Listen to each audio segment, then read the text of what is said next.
Resaka mikolo mpanao photocopie. Ireny zany amina normal be tsara mihitsy ireny. Mikola aloha no ampidirina ao anatin'io gouvernement io mba hampa-légitima an'io gouvernement io, izany hoe CT izy amin'izay ny olona mba mijery hoe mikola aho raha ao anatin'io gouvernement io, donc gouvernement tamin'lamina. Azonareo izay ilay fika.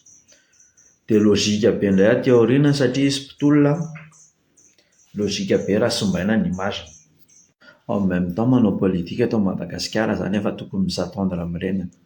Za miresaka mikola, miasa ilay ry, misy zavatra ataony ao, misy zavatra conseiller be da be. Après, hevitry ry manokana indray no te hiditra ao anatin'io gouvernement io satria efa koa fa tsy milay. Raha mandinika tsara zany tsika dia misy manaparitaka hevitra rapida be. Raha vao hevitra amotehana antsika mpitolona. Jereo tsara 24 heures madama moka an'iny info an'i Herzou iny page rehetrarehetra eto amin'ny Facebook namoaka an'iny info iny mipartage tao amin'ny page-n'i Herzou tena mandeha be mihitsy.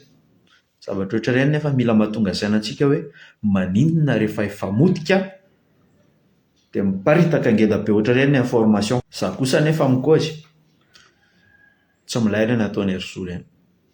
Mila mieritreritra kely Herzou, indrindra fa hoe Herzou resy lahatra hoe ny tanora no tokony mitondra ny tany sy ny firenena satria tsisy maresy lahatra intsony ireo zoky olona ireo. Jereo tsara ny famotehana ny imaginantsika tanora, jereo tsara. Ireo mpitolona rehetrarehetra zao décrédibilisena tsirairay.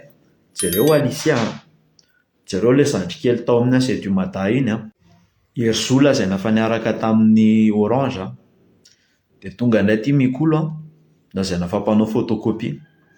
Mbola ho tonga aty amintsika io fa tsy raharahantsika. Tsika tsy manana image, tsy manana inona ny angala toute façon tsisy raharahintsika an'izany.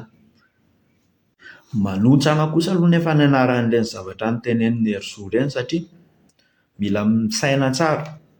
Efa koa fa manana influence Herzou ary anisan'ny angalan'ny tolona. Tokony mieritreritra tsara alohan'ny publier zavatra. Ankoatr'izay indray nefa efa niteneniko hoe safidy mikolo manokana no te hitsofoka ao anatin'io gouvernement io. Tsy hoe avao ve ilay mamely anazy sa avy aty ivelany izao ilay mamely amin'ny mikolo, tsy haiko hoe ahoana ny tena fandehany. Ary ny anisan'ny tsy mampite hitsofoka anatin'io dia voalohany aloha gouvernement tsy nanova rafitra io. Faharoa efa koa izao fa izay olona mitsofoka ao dia mihasimba tsikelikely ka za dia mitaky ny fanovana rafitra, tsy miova hatramin'ny voalohany ny rafitra novaina vao miasa ho an'ny firenena. Impossible zany hoe mitsofoka ao anatina système anankiray ianao izay hita fa corrompu tanteraka dia ianao nefa tsy leader, ianao ohatra tsy ministre, ianao tsy prime ministre, fa atsofoka fotsiny ao anatin'ilay système anankiray dia hoe ianao hanova système tsikelikely ao anatiny ao. Zavatra illogique izany. Ka efa maromaro izay proposition izay hoe andeha ho atsofoka ao dia ny any ny aviako mazava foana hoe ovay aloha ny système izay vao mitsofoka ao anatin'io zavatra io, fa tsisy dika mihitsy ny fitsofoala ao anatin'io fa zao hoe lapotika. Ary impiry raha mbola mitikasakasa hoe hanova zavatra ao voavela. Eto Madagasikara ny kely tsy mba mamindro izany mihitsy, tongava saina. Manarakaraka an'izay misy Z anankiray izay tena tao tsara mihitsy izay maha-crédible an'ilay ry, tsy izany fa ely eo. Position an'ilay zoky nefa tsy mazava mihitsy.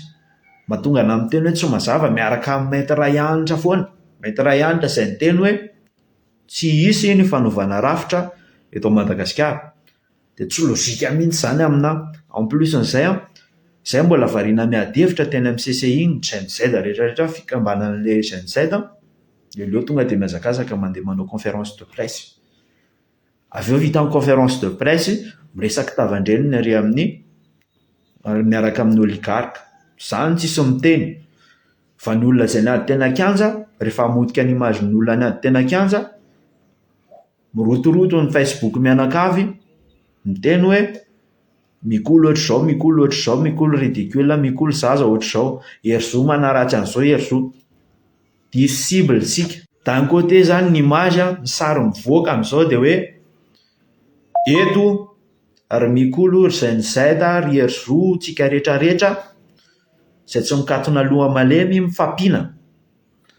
Eto ny PM, ny président mandeha amin'ny populisme amin'izao, mandeha amin'ny populisme, tsy haiko sika raha mba tonga saina amin'izany. Président dia tena efa mpankafy baolina kitra hatramin'izay ary ny antsoina amin'ny lalaon'ny Arsenal. Ny olona mihamaro-potitra zay le mitondra ny takan'ny tolona mesimba. Ka tongava saintsika rehetrarehetra. Aiza ny tokony hifantohan'ny saintsika? Iza ny tokony ho adversaire-ntsika? Hopotehana anie isika io e. Ka mifamotehtsika ny harenantsika ho lasan'ny olona. Taileretsy e!